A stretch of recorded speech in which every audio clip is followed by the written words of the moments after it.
Egoak ebaki banizkion. Egoak ebaki banizkio. Ego, aparte de ser sur, también quiere decir ala. Ebaki quiere decir cortar. Egoak, alas.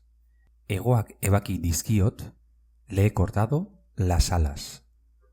Egoak ebaki nizkion, le corté las alas. Pero egoak ebaki banizkio quiere decir si le hubiera cortado las alas. Neria izango zen. Neria izango zen. Neria o nirea quiere decir mío. Nirea da quiere decir es mío. Nirea izango da será mío.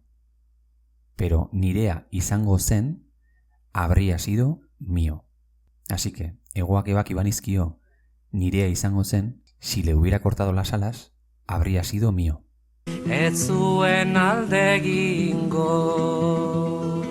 Ez zuen alde egingo. Alde egin quiere decir marcharse, escaparse. Alde egingo du, se marchará. Ez zuen alde egin, no se marchó. Alde egin zuen, se marchó. Ez zuen alde egingo, no habría escapado o no se habría marchado. Baina nonela. Baina honela. Baina quiere decir pero. Baina hau quiere decir pero este. Baina honela quiere decir pero así. Etzen gehiago txoria izango. Etzen gehiago txoria izango.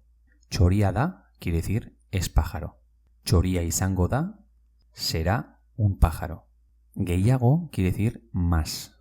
Ez da gehiago txoria izango, no será nunca más un pájaro.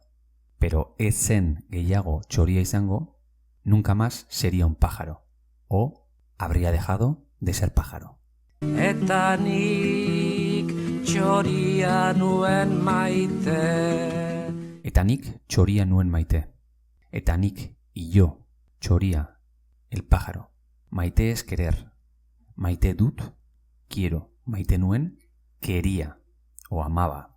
Eta nik txoria nuen maite, y yo lo que amaba era el pájaro. Así que, egoak ebaki banizkio, neria izango zen, ez zuen alde egingo, baina honela, etzen gehiago txoria izango.